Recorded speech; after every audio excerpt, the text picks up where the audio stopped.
Now we're going to have a double header. You're not yet going away for coffee in a very related way. I think it's going to tie in very nicely. I want to introduce Skye Cleary to you, and she needs no introduction for most of you, but for some of you, Skye is a philosopher, an author, a prolific. You're getting to be very prolific, Skye.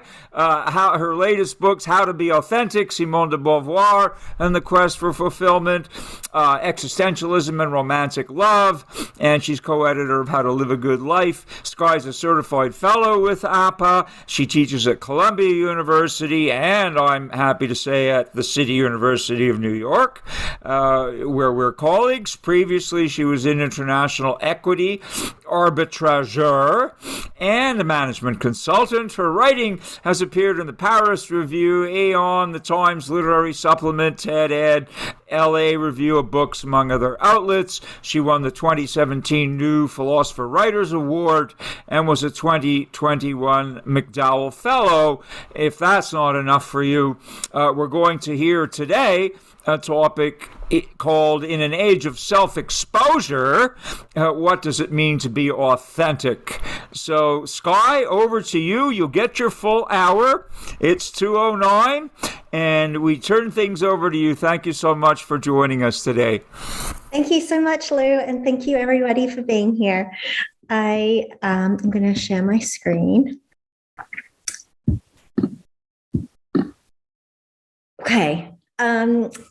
So thank you for that amazing introduction. My focus is on, authenticity, according to Simone de Beauvoir, and it's been many years in the making. So I'm happy to be here and talking about it, in retrospect. Before I get to that, all right. I want to just briefly say why I became interested in authenticity. And it was around the same time I became interested in existentialism. I guess it was in my 20s, and I found that I seemed to be contorting myself so much to be like a good girl, a good daughter, a good girlfriend, a good employee. And I had so many expectations of what I should be doing. I feel like I was losing sight of what I wanted for myself. There was a lot of social pressure to get a job other people approved of, to spend money on things that other people approved of, to marry a guy that my parents approved of, to have grandkids.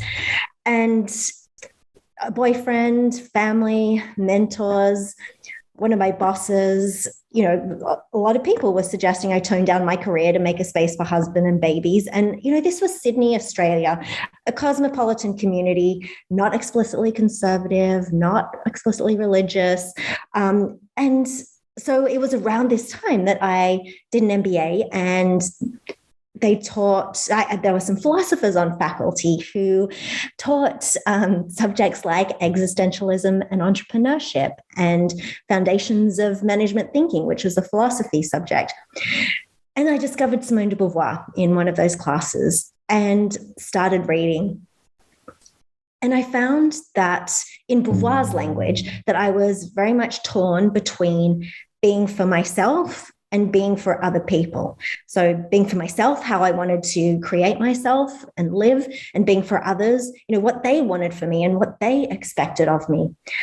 So I was looking for a way of being with others where I could sort of reconcile those two tensions and those two extremes. Now, when Beauvoir was a student, she wrote, "My philosophy must be from life." And that really, I didn't know about this at the time, and it only her student diaries were only translated into English much more recently. But this was her method. And, I was picking up on this, that she was trying to create a living philosophy. She didn't want to, do kind of that armchair abstract philosophizing like Hegel and Kant, who she admired them, but was kind of bored with them, because she's like, how is that relevant to my everyday life? And So she carried this method throughout her life. Looking at life first and then philosophizing. And the reason I'm starting with this story is that for Beauvoir, philosophy and life is deeply intertwined. And, the questions that came up for me from my situation were, how much should I compromise and sacrifice kind of my being, my happiness, my self-determination for other people? Some people told me it was selfish to think that way. And I was trying to figure out, was that selfish? And I didn't really have the language at the time to kind of express these tensions I was facing or to start thinking through the problem. And so one of the questions I was wondering about was whether it was a problem of authenticity. And so for Beauvoir, there's no divorce between philosophy and life. Every living step is a philosophical choice. And this kind of attitude really, really resonated with me. So I had studied philosophy in my undergraduate degree, but it was analytical and I was super bored with it.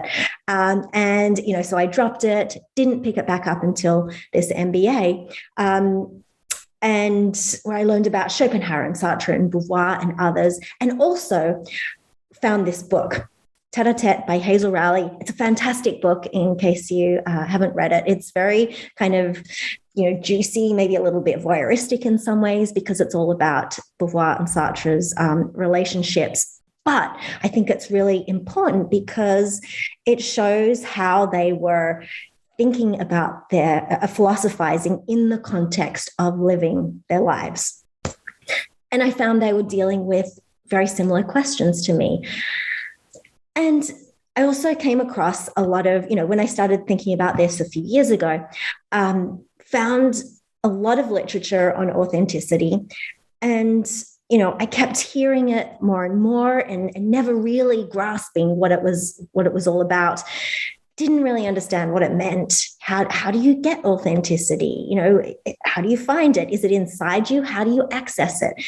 I was working in finance at the time as well. And, I was seeing leadership blogs talk about, how to fake authenticity. And, of course, Oprah Winfrey, I love her, but she says that if she'd known authenticity was so profitable, she would have done it much sooner. Okay, great. So authenticity creates wealth. Well, I was listening. Okay, so no, she was joking, sort of. I'm not sure, but, I'm not saying, I've discovered that, certainly is not necessarily the path to wealth. And then you also have Brené Brown, The Gifts of Imperfection. And this is probably one of the most popular books about authenticity, defining authenticity as the daily practice of letting go of who we think we're supposed to be and embracing who we are. And so letting go of who we're supposed to be, yes, like that resonated with me so much. But then the question is, well, how do we know who we are? How do we work that out? And, the rhetoric behind this kind of approach to authenticity is that the secret to lasting happiness is finding our true selves. But I'm like, well, what is a true self? Is there even such a thing? What does it look like? What if you don't like what it looks like? So that's where Simone de Beauvoir, I think, comes up with a much better solution or much better attitude. And she doesn't talk about authenticity specifically in any like comprehensive book. It's sort of, a theme that's scattered throughout her work. And so Beauvoir, just as most of you probably know, Beauvoir wrote The Second Sex, which was her famous book in 1949, about how both oppression and women's acceptance of oppression have shaped women's situation as the second sex, meaning secondary to men, as they certainly were in terms of opportunities and status when Beauvoir was writing in the 1940s, but as they are in many ways today.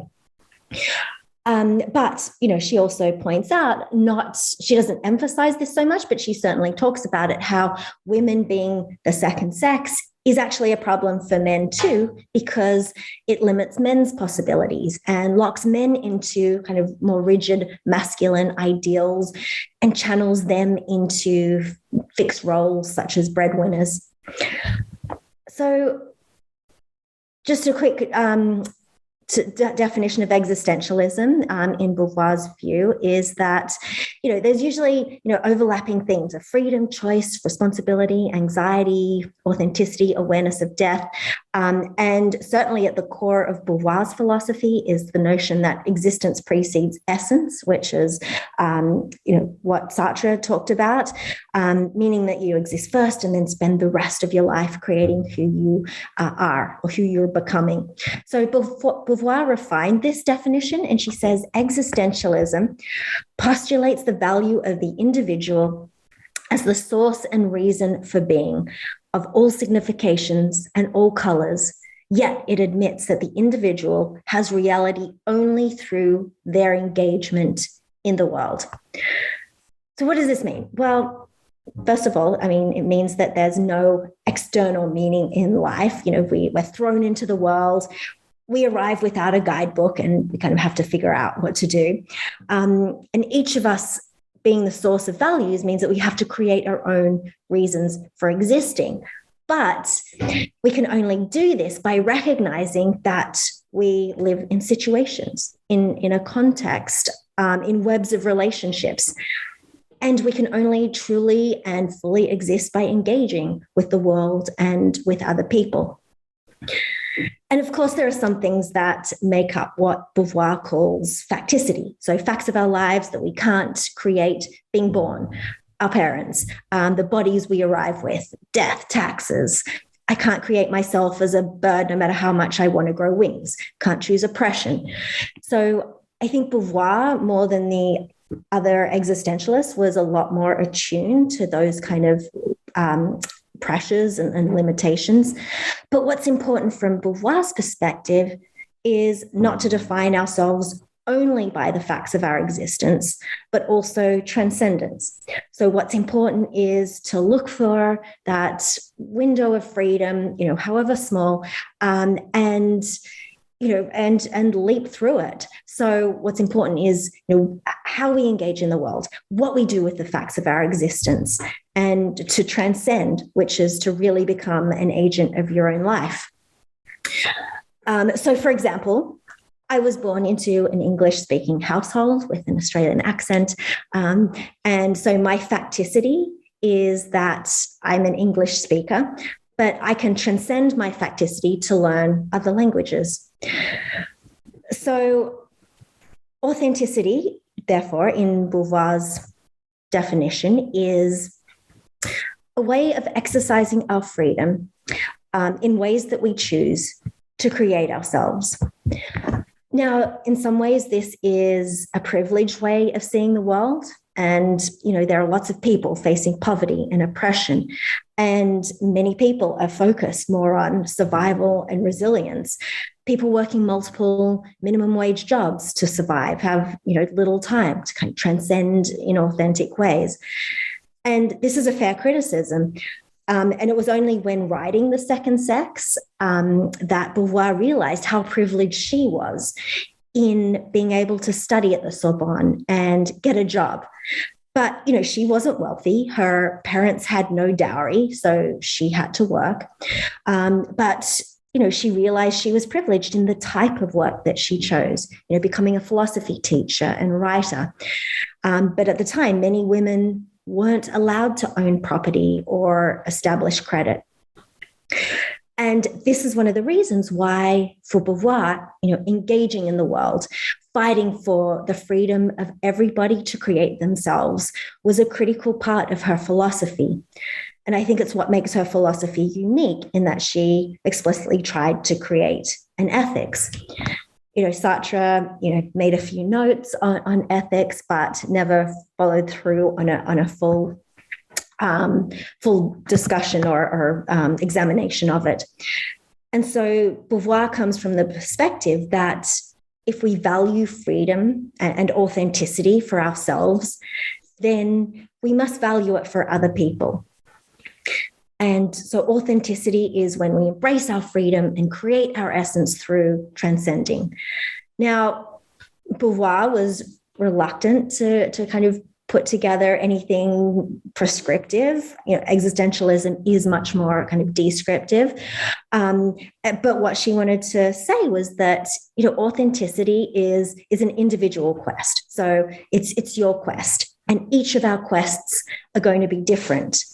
But what I think Beauvoir does is gives us a few guideposts. She gives us a language and a framework to help us along our journey, specifically becoming aware of the challenges and the mystifications that kind of obscure the truth of our situations, with the goal of opening up possibilities for ourselves and other people. So I'm going to talk about a couple of those guideposts here. First of all, being authentic or becoming authentic, because authenticity isn't like a certification that you get and you say, oh, I'm authentic now. And, no, it's a process. So the existential view, or Beauvoir's existential view, is there's no true self to discover. And authenticity is often taken to mean like genuine, like true to an original. Think about a painting. A painting is authentic if it's the original, painted by whatever author says, whatever artist says they painted it. A forgery is inauthentic. But when it comes to human beings, we're different, because existence precedes essence means that there is no original to which we should refer back to. While there are facts of human existence, like I mentioned before, being born, the bodies we're born with, there, from the existential perspective, there's no fixed essence to a human being. We're always becoming, we're always growing, we're always more than we are. Or in Sartre's terms, we're being and nothingness, because we're always a lack. We're never complete until death. So we're not static things. It's not like you can do some soul searching and introspection and stumble across some kind of acorn or jewel or blueprint of your authentic self. There's no part of your soul to unlock that's going to reveal, the truth of your being.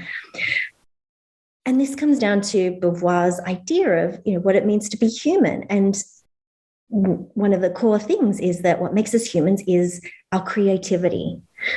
So we're animals, but we're also more than our animal nature. We can override our impulses. And so we don't discover ourselves, we make ourselves through our decisions, our commitments, our actions, our intentions. And creating ourselves is an art form. It's an art form of expressing our freedom, to realize and accept that we're free, to be lucid about what we can and can't control, that is our facticities versus our possibilities for transcendence. So authenticity it's a dynamic process. It's a continuous process of becoming, of self-creation, of self-renewal. So, why bother chasing such an elusive goal? Well, Beauvoir thought that the risk of not doing it, she doesn't say, you have to do this, you do you, but she says the risk of not striving to create yourself is that we become passive objects in the world. And we become objects that society acts on without our consent. So not striving for authenticity is a kind of metaphysical malnutrition. So it starves our transcendence. It starves our humanity. It starves that part of our being that reaches beyond our facticity. Beauvoir also talked about inauthenticity or bad faith. Some people talk about inauthenticity and bad faith as different things, but I think, when it comes to Jean-Paul Sartre, but Beauvoir used them interchangeably.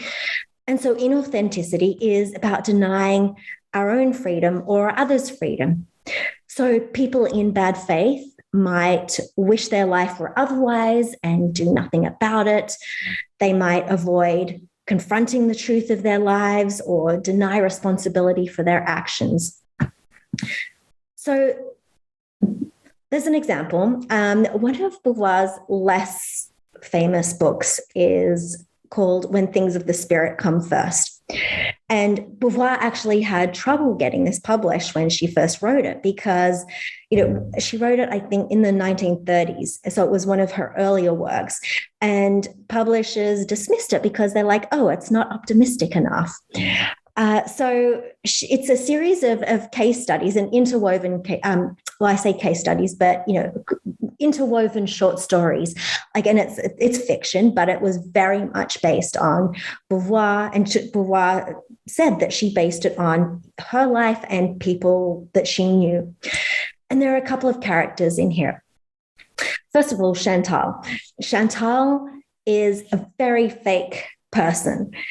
For Chantal, everything is glittering and glamorous in her life, or at least she's kind of putting on that kind of persona, but it's not at all like that in real life. She lies to try and manipulate how other people see her. And Beauvoir's suggestion is that Chantal is inauthentic because she's failing to confront the truth of her life. She's misrepresenting herself to others. It sounds like she's being for herself, but really she's being for a false image of Chantal. And she's narcissistic because she's beholden to a fake image of herself. So a person reaching towards authenticity would recognize themselves as fragmentary, as incomplete, as flawed beings, and know that that's okay. So the lesson in that story is that transparency and honesty with yourself and others is really critical for authenticity. So there's another character in there, Marcel. She dreams of surrendering herself to a great love. She's completely obsessed with being a dutiful and supportive wife at all costs. And she sees this kind of passivity as a virtue. She talks about how she's such a great wife for putting up with bad sex. Her husband, Dennis, treats her so badly. But Marcel, refuses to do anything about it.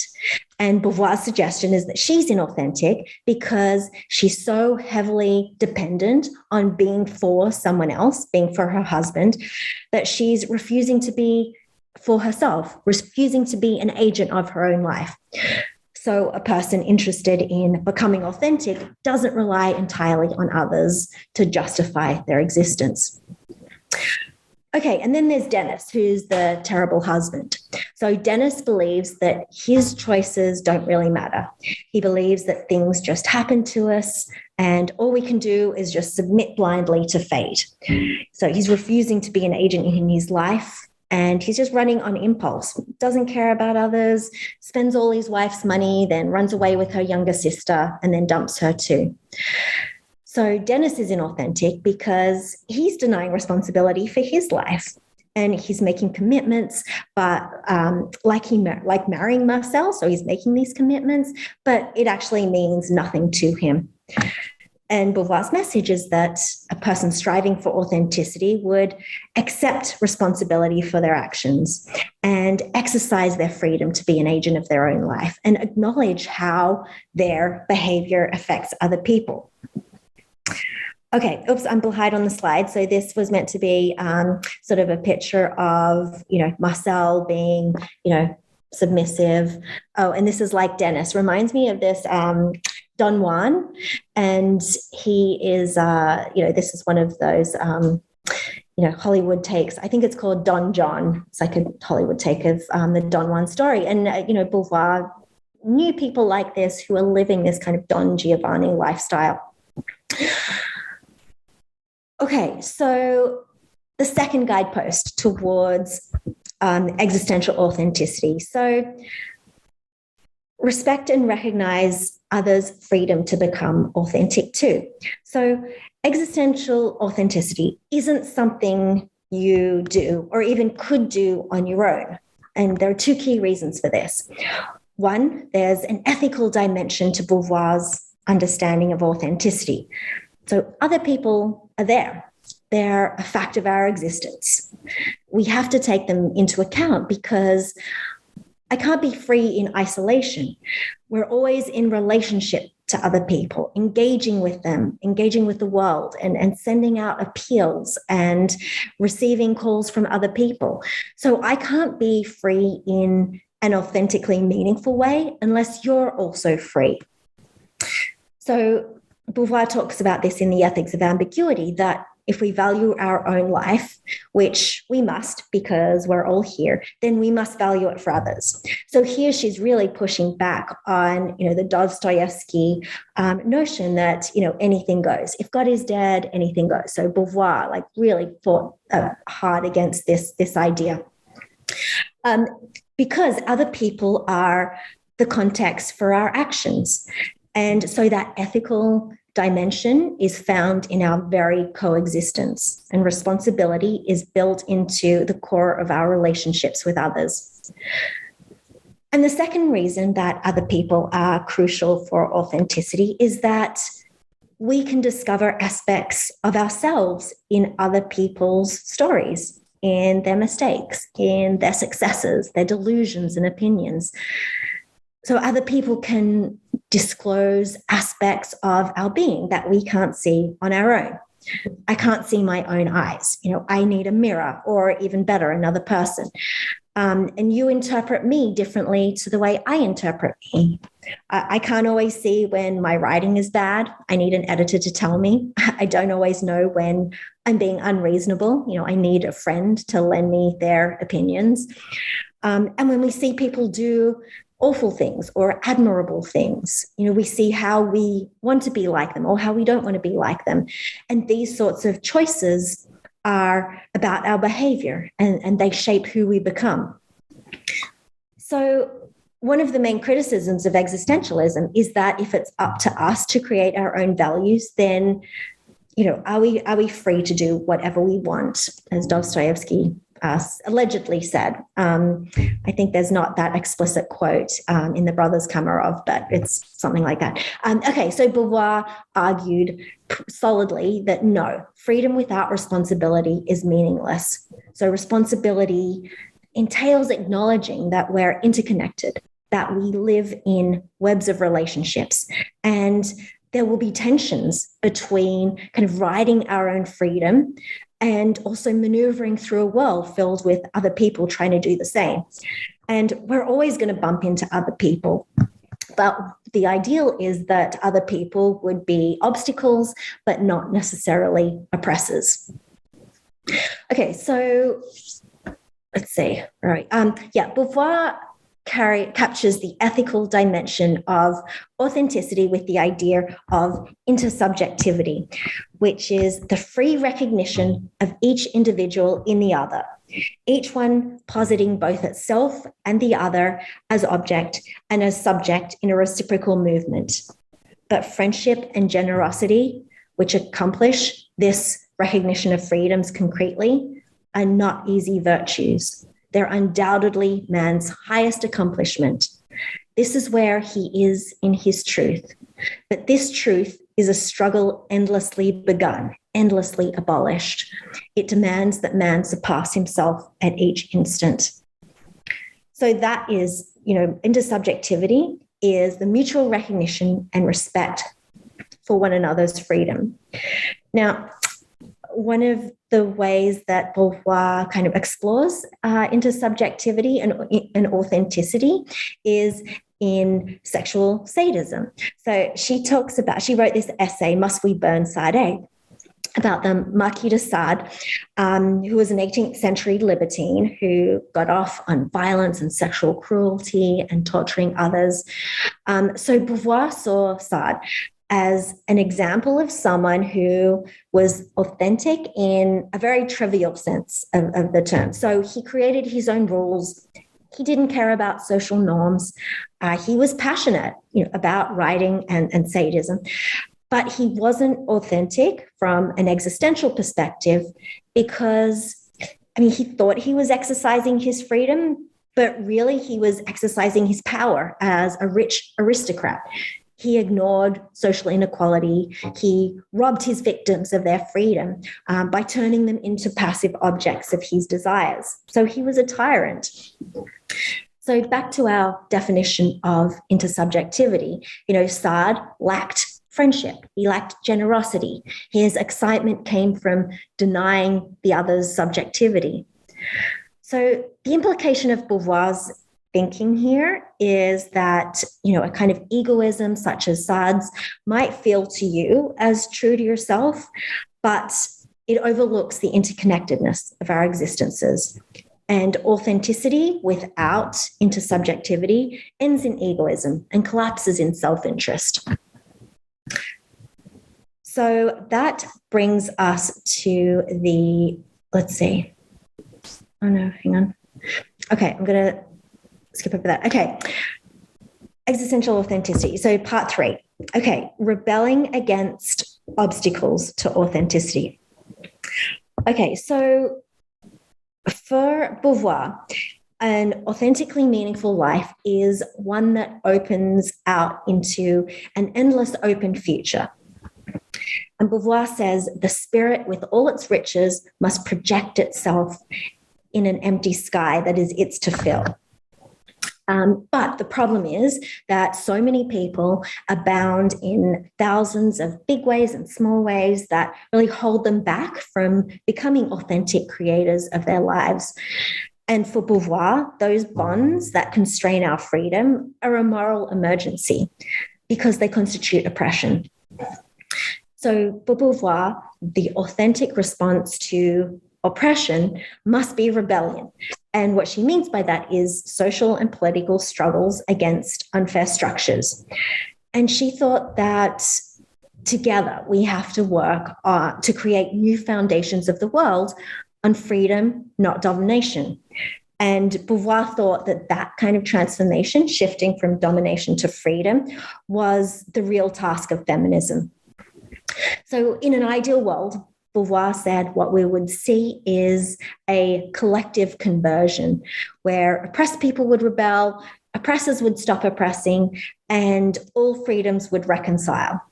And, we wouldn't need to rebel if all our freedoms were kind of stretching into an open future or a sky. And like I mentioned before, other people might be obstacles to our goals, but they wouldn't be oppressors.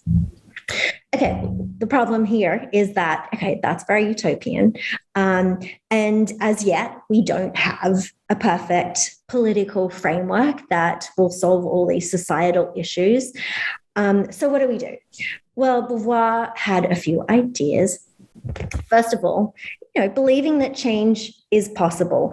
And, she's not talking about hope specifically, but she says that we need to act in the midst of uncertainty. Tolerating awfulness perpetuates awfulness. And so what we accept or what we tolerate represents how we want the world to be. And we can't wait until someone comes up with a perfect solution because, there's probably no such thing. In the Mandarins, one of Beauvoir's characters says, if you wait until you meet absolute perfection before getting involved, you'll never love anyone and never do anything. So her point is that we need to jump in, we need to act, we need to do. And we have a responsibility to leap in because doing nothing makes us responsible for perpetuating human misery. And our well-being depends on the well-being of others. And Beauvoir, in The Ethics of Ambiguity, describes humanity like stones in an arch. And, I think she stole this from the Stoics, but didn't credit them. But so her point is that, humanity is like the arch and people are like the stones. And the healthier the stones, the healthier the arch. Okay, so number 2. Okay, so watch out for, Beauvoir had lots of ideas about rebelling, so I'm just focusing on a couple of them here. So watching out for claims about what's natural. So the problem Beauvoir saw with claims to appeals to nature is that, questions like, why try to change discrimination in the workplace if women are naturally suited to unpaid housework? Why, implement laws protecting contraception abortion if women are naturally meant to be mothers? Why object to unfair wages and wealth distribution if there is an invisible hand that's inevitably moving free markets and will just put people in their natural place? Why allow same-sex marriages if heterosexuality is what's natural? Okay, so Beauvoir's point is this word natural is so often used to justify oppression. And, you can't revolt against nature. But what it does is it's falsely labeling certain things as nature, as facts of nature, when really they're things that we can transcend. We can transcend our animal nature. Okay, so a third point, pick a side. So pick the side that serves universal freedom. So another tension inherent in rebellion is that there are multiple causes worth fighting for. And so we all have limited time, limited energy. So how do we choose what to prioritize? I mean, it's absolutely impossible to rebel against every injustice, and also really not easy to know whose side to take. And Beauvoir talks about one of these kind of dilemmas in The Mandarins, which is her novel written in 1954 that won the Prix Goncourt. So in one of the stories is there are two journalists, Henry and Robert. I'm going to use the Australian accent, not French, but excuse me. Okay, so it's in the aftermath of World War II. And these journalists are just finding out about the Russian gulags. And Henry is torn about whether he should write and publish an expose. And then Robert is against it because he's like, well, we only have really fragmented evidence. Like, we can't fact check this. And the other big problem is that, okay, if we criticize the Russian gulags, we're criticizing communism, and therefore we will be perceived to be supporting fascism. So we see a lot of this happening in, today with, if you criticize the left, you're seen as supporting the right and all sorts of things like that. So Henry worries. It's because he thinks it's wrong to hide the truth, even if it's patchy. And he thinks that lying by omission makes him complicit in the existence of the gulags, and he would become an accessory to the travesty. And he knows that people are going to be outraged no matter which side he picks. So think about it for a moment. What would you do? I mean, I think most people would want to be the person that speaks up. But, imagine at the time, like post-World War II, it was social suicide. Okay, so Henry did speak up because he says either speaking out means something or nothing means anything. And he's predictably accused of being a fascist. So what can we learn about authenticity from this dilemma? Well, when we have a choice, Beauvoir encourages us to choose the side that serves universal freedom and avoids positions that kind of generate new separations, which is hard to do. And our point is that even if you're not oppressed, it's important to create solidarities, to affirm our own freedom and others' freedom. So Henry picked a side. He did what he thought was right. He brought attention to human rights atrocities. He suffered for his actions, but he also would have suffered from inaction. And Beauvoir wrote, "Immobile or inaction, we always weigh upon the earth. Every refusal is a choice. Every silence has a voice." And so I think she's leaning towards saying Henry did the right thing. And sometimes it's the daring in itself that can make a decision authentic. So, not yet. Okay, so just coming towards the conclusion. So existential authenticity is about recognizing that it's up to each of us to create our own meaning and values in life by engaging in the world, by being an agent in our own lives, by pushing back against oppressions that threaten to limit our possibilities. it doesn't need to be major rebellion. I think she, inspired me to do small, everyday things. When I see oppressive practices and structures, sometimes it meant being ostracized from communities I valued, or having to disengage from toxic relationships, or leaving jobs. Unlike Oprah, this kind of quest for me has not been profitable. But I'm no longer trying to be that kind of good girl of my 20s. And I think I'm achieving more of a balance between being for myself and being for others. And, I know it's not selfishness. It's a movement towards authenticity. So I'm not saying I'm authentic, because it's not a static goal, but I think I'm orienting my life more in authentic ways. And I know there's always going to be a tension between being with others and being for myself. But for Beauvoir, authenticity is about embracing that kind of ambiguity. And we don't always know when decisions we make are authentic or not. Like, sometimes it only becomes clear after we've leapt into the choice, after we've made mistakes. But authentic living isn't actually judged by whether you're successful or not. Authenticity is about making the intention and following through with actions. And it's a process of boldly embracing our freedom, affirming freedom for others, resolutely striding into life and creating our essence and creating a world worth living in. So just to finish off, Beauvoir says, I feel within me something tumultuous that frightens me, an intensity that exhausts me, but I accept the great adventure of being me. And I wish you well on the great adventure of being you too. Thank you.